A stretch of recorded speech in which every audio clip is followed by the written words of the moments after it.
C'est l'hiver, il fait froid et la nuit commence à tomber. Un petit garçon s'apprête à entrer dans la forêt sombre. Il marche dans la neige. Sa respiration est grande et de la buée s'échappe de sa bouche. Il faut absolument que j'arrive à traverser la forêt pour rejoindre ma maison. Avec ce froid et cette neige, je vais mettre beaucoup de temps.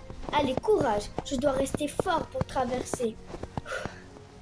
Maintenant, le garçon est dans la forêt sombre et silencieuse. Les arbres sont grands et noirs et semblent l'encercler. Mais il n'est pas seul. Caché derrière les buissons, deux grands yeux observent le garçon. C'est un loup tout noir. Il suit le petit garçon sans le quitter des yeux à travers les arbres. Je m'aperçois qu'un garçon pénètre dans la forêt. Je décide donc de le suivre discrètement. Et voilà qu'il commence à neiger. Le petit garçon lève la tête pour regarder la neige tomber. Il tend sa main pour attraper quelques flocons. Dans la forêt, une chouette se fait entendre. Je dois accélérer. Ouf, ouf, ouf. La neige est de plus en plus haute et il neige de plus en plus fort. Il faut que je cours ou je vais avoir trop froid. Le loup continue à le suivre et l'observe toujours. Il grogne doucement. La neige tombe fortement. Le loup grogne plus fort, laissant entrevoir ses dents pointues. Le petit garçon a peur et se retourne pour regarder derrière lui. Quel est ce bruit? Qui est là? Je m'aperçois qu'un arbre va rompre sous le poids de la neige. Je surgis des bois pour venir en aide à ce garçon. Non, aidez-moi! Un loup m'attaque! La chouette a peur et s'envole très haut dans le ciel noir. Le garçon, toujours au sol, reprend ses esprits. Le loup vient de sauver le petit garçon. Eureka, sauvetage accompli avec succès. Tu m'as sauvé? Un arbre allait me tomber dessus. Merci, loup. J'ai eu peur, mais c'était pour m'aider. Merci, merci. Ils sont maintenant amis et Loup Noir devient Loup Blanc.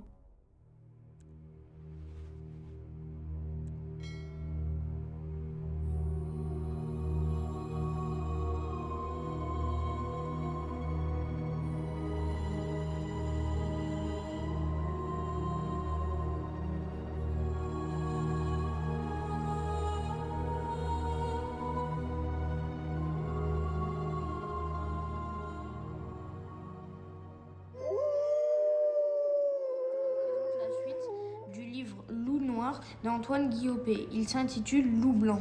La neige continue de tomber sur la forêt. Le jour se lève et illumine les flocons tombant du ciel. Plus de bruit à l'horizon. La forêt est calme. Aucun être ne bouge sous cet épais manteau blanc. L'enfant se remet de ses péripéties. Son visage s'éclaire avec le lever du soleil. La neige cesse de tomber. L'enfant, accompagné du loup, se dirige vers le village.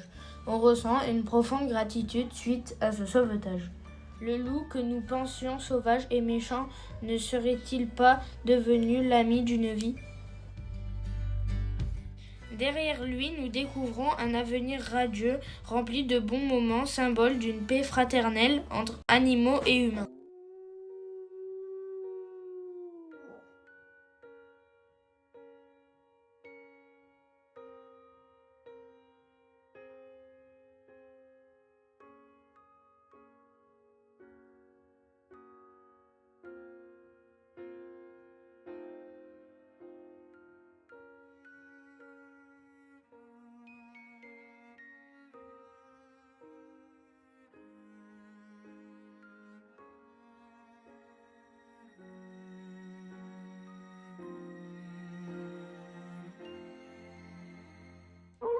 Voici mon œuvre que j'ai faite sur l'activité loup noir.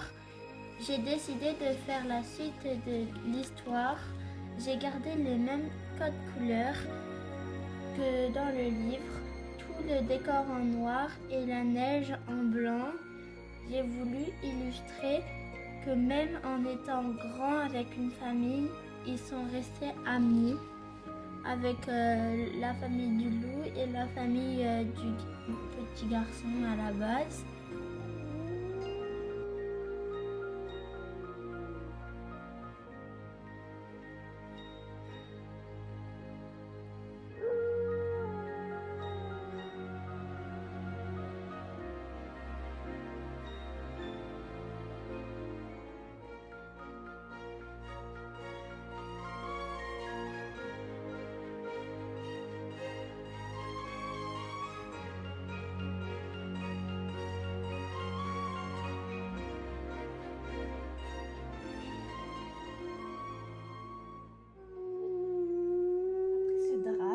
Le loup et l'enfant passent des heures à se parler pour mieux se connaître. Ils sont inséparables et n'arrivent pas à se quitter. Le loup propose au garçon de venir vivre avec lui dans la forêt. Il accepte, mais il voudrait lui poser une question. Si un jour tu n'as plus de quoi te nourrir, est-ce que je serai ton repas ?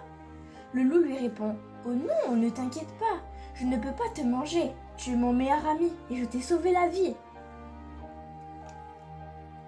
L'enfant accepte car il est rassuré d'être avec un loup. Il ne peut rien lui arriver. Quelque temps plus tard, il n'avait plus de nourriture. Le loup part à la chasse. Il croise un ours. Ils se confrontent. Il décide de l'attaquer, mais l'ours se défend à son tour et le tue. Pendant ce temps, le garçon attend calmement, mais il perd patience et décide de partir à sa recherche. Après quelques kilomètres, il voit le loup au sol. Il le prend dans ses bras. Il crie, pleure. Il regrette tellement de ne pas avoir été là à son tour pour lui sauver la vie. Présenter mon travail artistique sur Loup Noir d'Antoine Guillaume.